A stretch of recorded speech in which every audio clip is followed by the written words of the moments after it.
Welcome to Trash or Treasure, a season of podcasts finding out what happens to all the stuff we throw away. I'm Natalie Carney, and I'm taking you on a surprisingly fascinating journey around the rubbish heaps of Europe, looking at some of the innovations helping us to reduce our waste and even turn it into something useful. Last time, we took a trip through the bewildering and sometimes disappointing world of plastics recycling in Europe. But today, I'm really looking forward to speaking to some inspirational people who have dedicated their time to reusing, repurposing, and recycling our waste in very innovative ways. But first, we hear from someone else in Europe about their trashy habits. Let's go to the UK, where CGTN Europe's Jemima Walker has kindly agreed to go through her bins with us. I'm Jemima. I live in a flat in London with two other people, and I'm going to take you on a very glamorous tour through my bins. Like most people in the UK, I've got three bins: one general household waste bin, one food bin, and one recycling bin.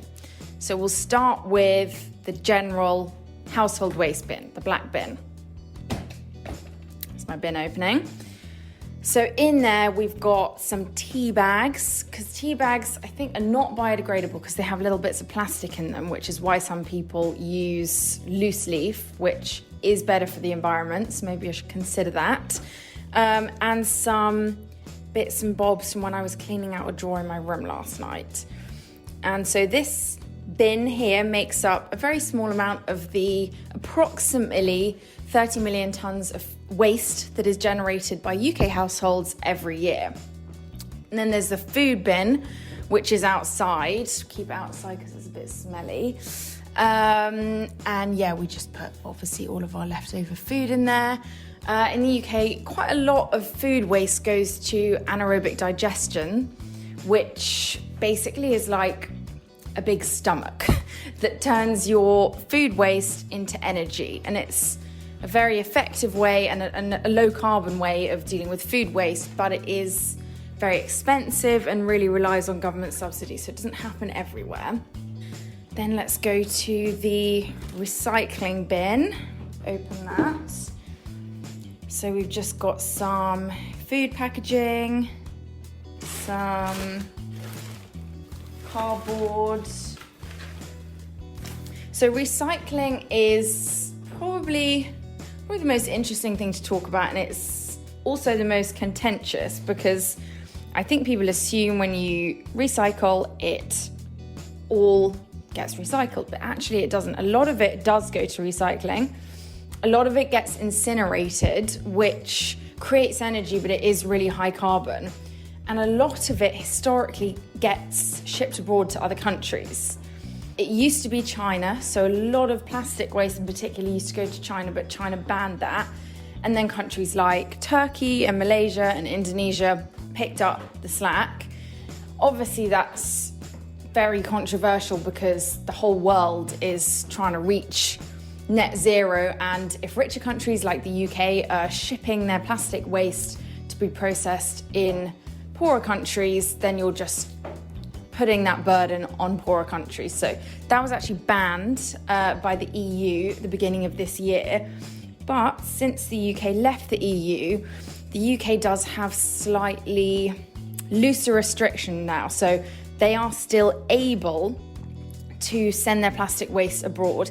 It is happening a lot less, but it is still obviously a very controversial way of dealing with plastic waste. So this plastic bag that I can see in my recycling bin could be on its way to somewhere abroad.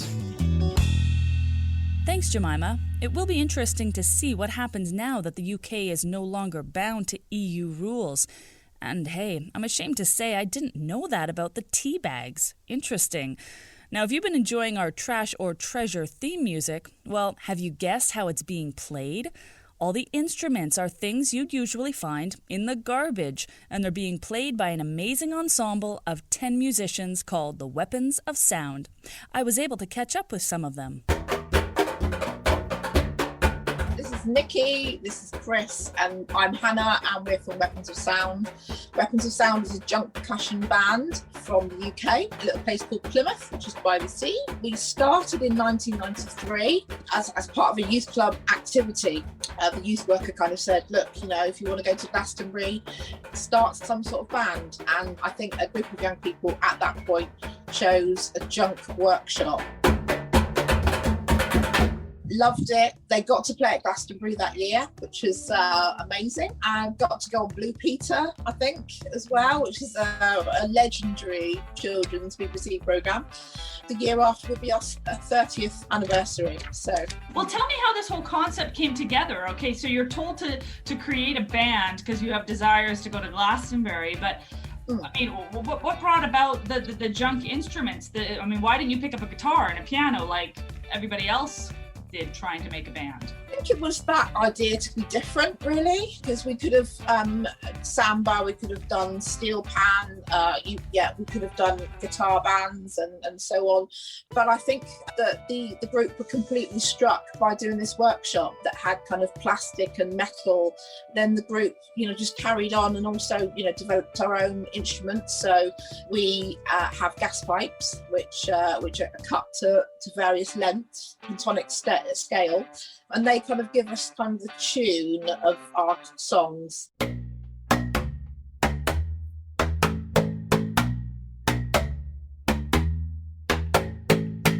And we hit them on the end, so we call them backphones. And to play them, you needed some muscles, so you need some biceps.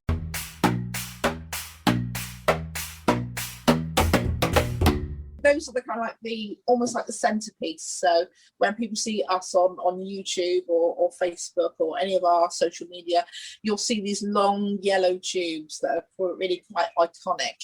And they're iconic as we've loaded them into planes, at airports, on ships. They've travelled, some of them have travelled the world really to be set up and hit by us. So we have a shopping trolley, because at supermarkets you always get that shopping trolley that's got a dodgy wheel, and we reuse it, we give it a life. We take it in, we rehome, absolutely. We look after. We take it for rock and roll purposes. Probably the most important is the kitchen sink. Oh yes. So if you get a kitchen sink with 2 draining boards either side, flip it upside down and bend the sides down, you get this unique metal sounding drum, which kind of emulates a snare drum on a drum kit. And that very much at the center with the pipes behind us, it creates this kind of drum and bass feel, which is what gets it pumping when we're playing to audiences.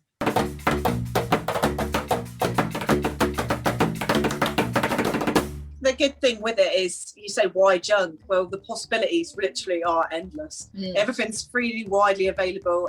Anybody can do it. It really fires the imagination. I think for us that message of, pick something up, reuse it, rethink about something, for a different kind of purpose, make music, get involved, feel music, be in a band, it's a real kind of interactive, creative, get involved kind of message. And it's all green as well. So instruments are found. They're not brought, they're found. You've also performed in some pretty obscure places like Buckingham Palace. That's pretty cool. Where does your main fan base come from? Who's listening to Weapons of Sound? For me, there's this wonderful moment, no matter who you're performing for, what age group it is, even if initially they're not really sure what they've signed up to, when you start carrying in all these recycled instruments, these big gas pipes, people start looking at you as if, what on earth are you about to do? What noise are you supposed to make with this?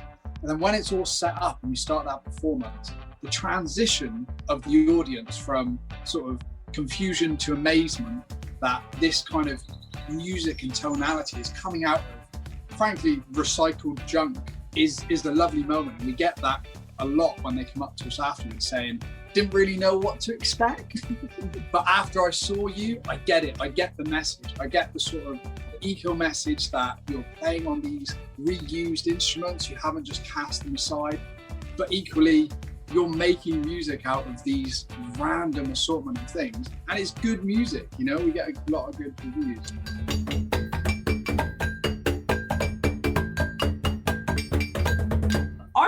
environmentalists yourselves? Are you the type of people that recycle, or does it just go in the bin with everything else? I mean, how seriously do you yourselves take recycling? I used to be shocking. I've got to be honest. I used to be absolutely shocking.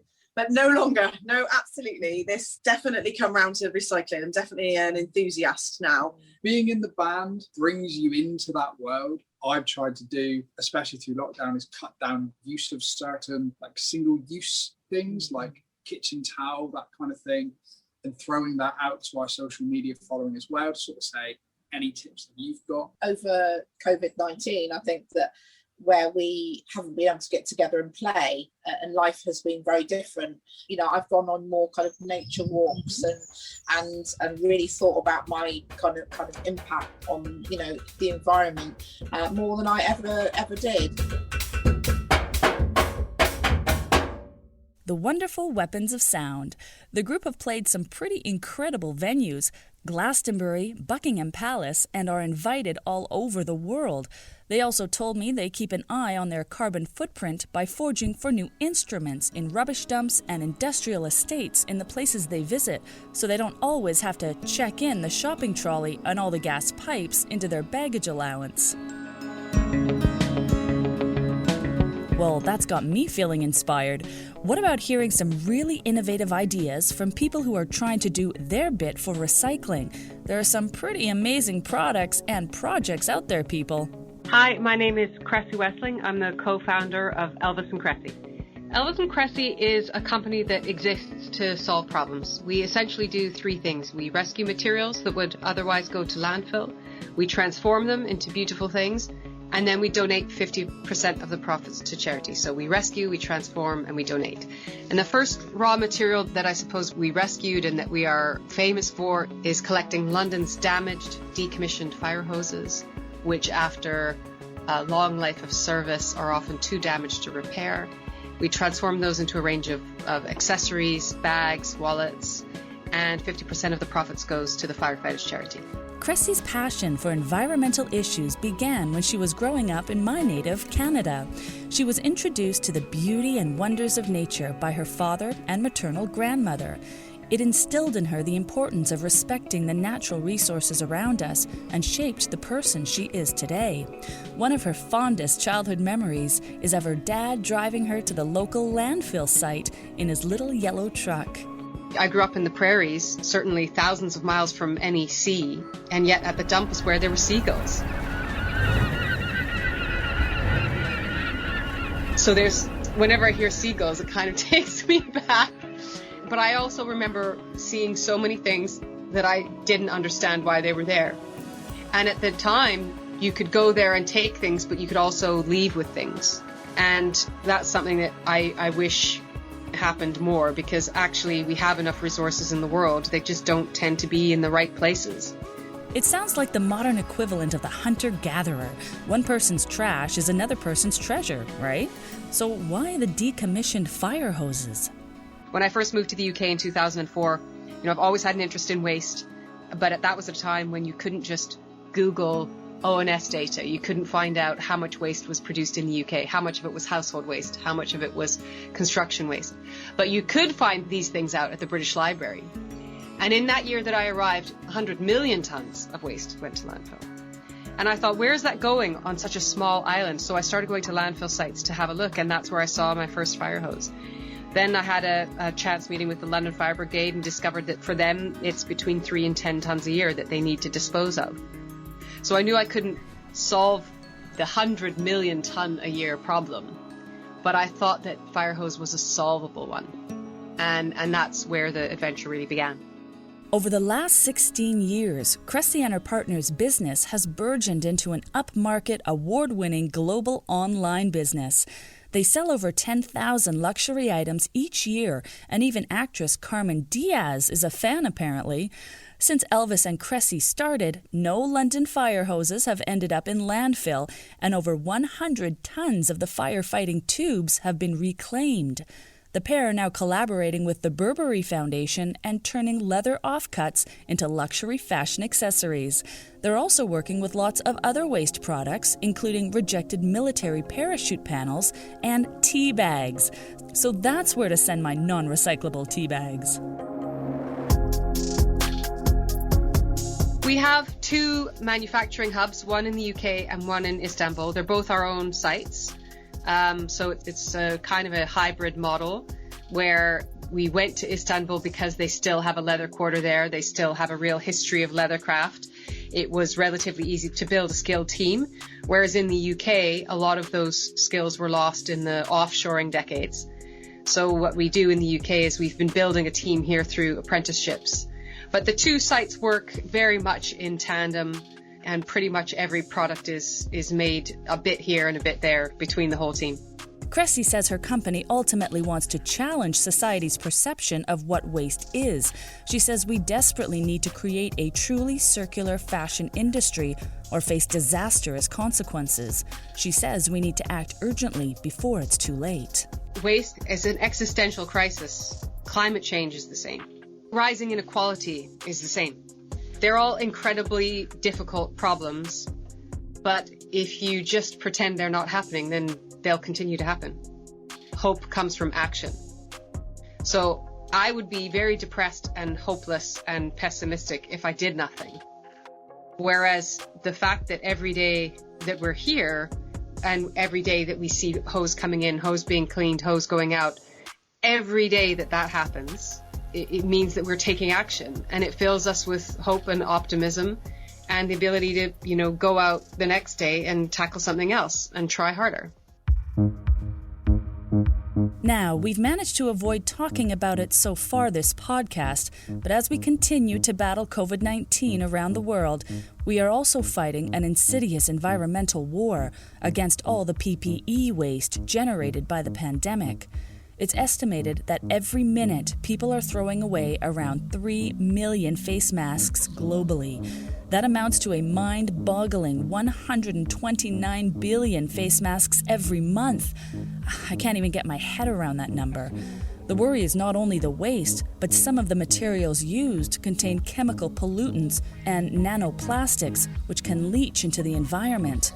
Over in Australia, a team of engineers have been investigating whether disposable face masks can be recycled and even used to construct roads. Dr. Mohammed Sabirian is from RMIT University in Melbourne. It's very kind of shocking that lots of masks are being produced and they're already been in oceans. And we can see the face mask all around the cities, like, on the streets, in parks, and even in beach, everywhere. So we decided to find a solution for, reducing the environmental issues of the COVID-19. So for those of us who aren't scientists, how does it work, Dr. Sabirian? The face masks are made of propylene plastics. So these sort of plastics have kind of, good engineering properties, which can provide, flexibility to the road structure. So we cut the face mask to, say, small fibers, and then we added them to, building rubbles. So this pavement is made of, all waste or recycled materials. With the preliminary research done, Dr. Sabirian and his colleagues are currently looking for industrial partners and governments to collaborate with so they can produce a prototype. And they're also looking at how discarded gloves and gowns might be recycled to make roads or concrete. Despite the seemingly insurmountable waste mountain ahead, Dr. Sabirian remains hopeful. I'm very optimistic, and I believe we need to take urgent action to reduce every kind of waste material and to recycle and reuse them. And fortunately in Australia, specifically in Melbourne, Sydney, the government is very supportive for the research and recycling industries, and I believe we can reduce the waste materials generated around the world. And of course, one of those is e-waste. All of those mobile phones, TVs, and computers that were cast aside because we want trendier, more state-of-the-art models. I always wondered what happened to my old Commodore 64 and all those pagers. A record 53.6 million tons of e-waste was generated worldwide in 2019, with less than a fifth of it being recycled, according to the UN's Global E-Waste Monitor 2020. By 2030, the report predicts global e-waste will reach a gobsmacking 74 million tons. Around the world, there are lots of innovative recycling projects springing up, including a progressive project at Bollate Prison in Milan, home to 1,400 inmates, which illustrates that recycling, social inclusion, and job creation can go hand in hand. Some of the prisoners have the opportunity to learn new skills, such as recycling large unwanted household items, TVs, washing machines, cookers, and dishwashers. Every week, 2 trucks of discarded electrical goods are dropped off for the prisoners to recycle under careful supervision, observing all necessary health and safety procedures. Laura Castelli is operations manager for Erien We, a non-profit collective scheme which works with producers of e-waste across Italy and helps run the prison project. The waste we give them has value, so we give it to them for free and they work on them. And they can find inside a lot of iron, some copper, aluminium, and other things that has a value. And then they can sell it. Laura told me how prisoners are selected to work on the recycling project. The prison management choose them on the basis of their crime, on their prison behavior, and the expected length of their detention. It's a win-win because the prisoners get to do something important for the environment and also earn a living from the project. It also means that these electrical items don't end up in landfill. It's all about creating a better future, not just for the planet, but for the prisoners too.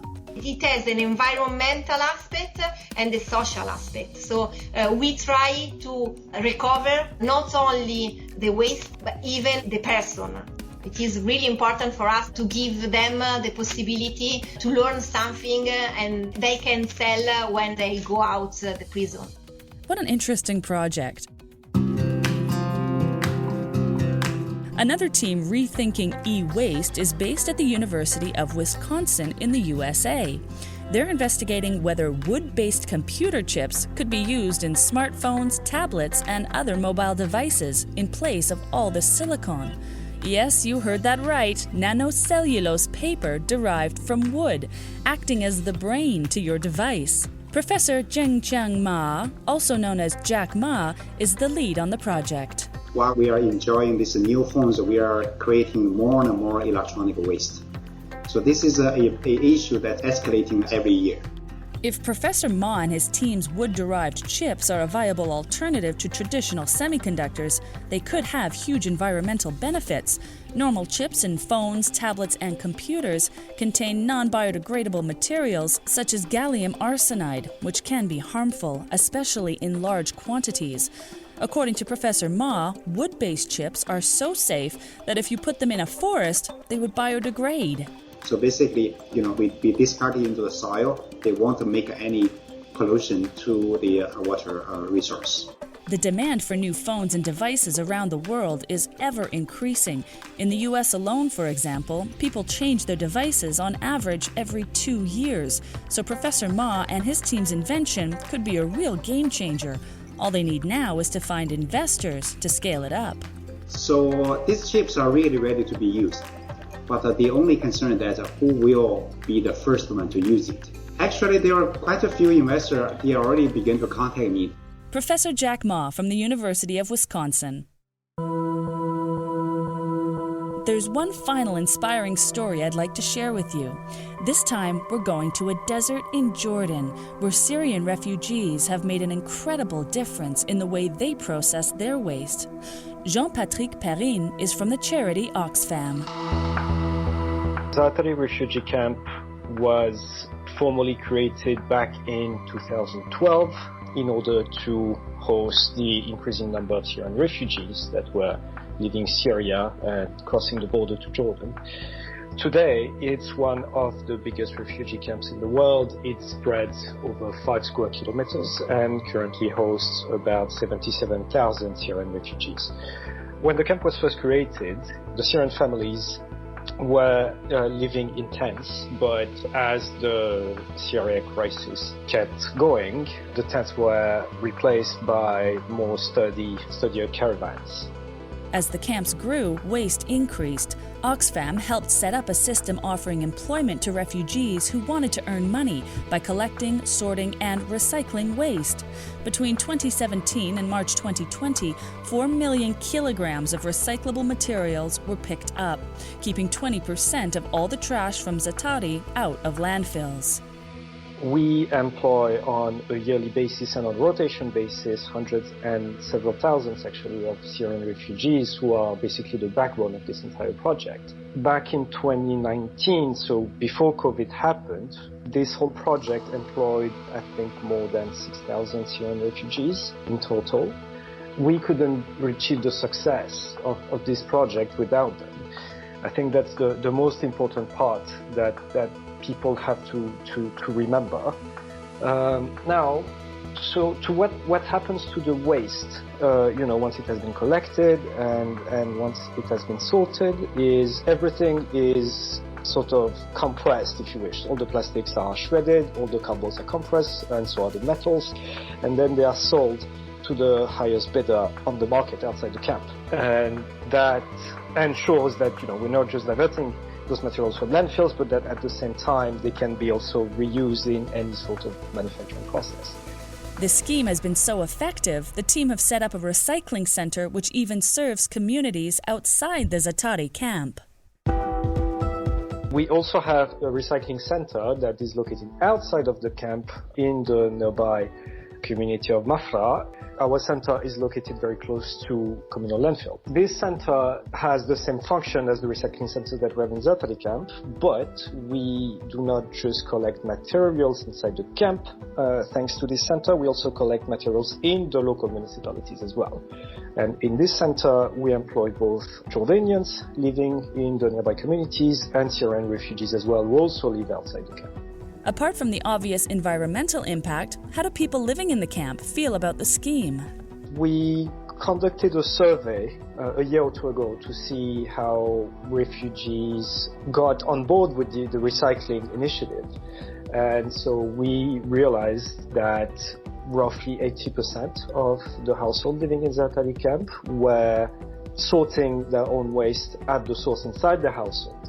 People change their behaviors, people change the way they manage household waste, and so it makes the work of our team a lot easier. This project is one of the biggest employer for Syrian refugees inside the camp. There's a limited amount of job opportunities that are offered or available for Syrian refugees outside the camp, mainly in nearby farms or in factories, but the opportunities are few and far between compared to the number of people who can work.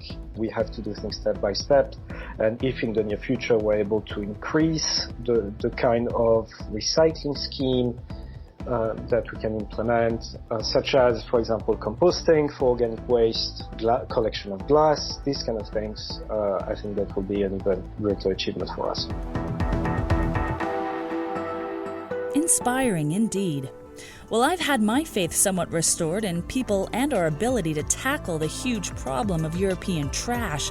I will certainly look and think differently about what I buy and throw away. Next time on Trash or Treasure, we're thinking about our bellies. We're taking a closer look at what happens to all our edible leftovers and the food that goes straight from field to landfill. Jemima will be visiting an anaerobic digester in the UK, turning organic waste into energy, what she called a giant stomach, and will be jumping into a skip with what's known as a dumpster diver. Don't forget to take a look at the trash map of Europe to find out what's happening to your waste. We want to know what's in your bin and where you think the stuff you put in it goes. No, honestly. Join me, Natalie Carney, next time for more Trash or Treasure.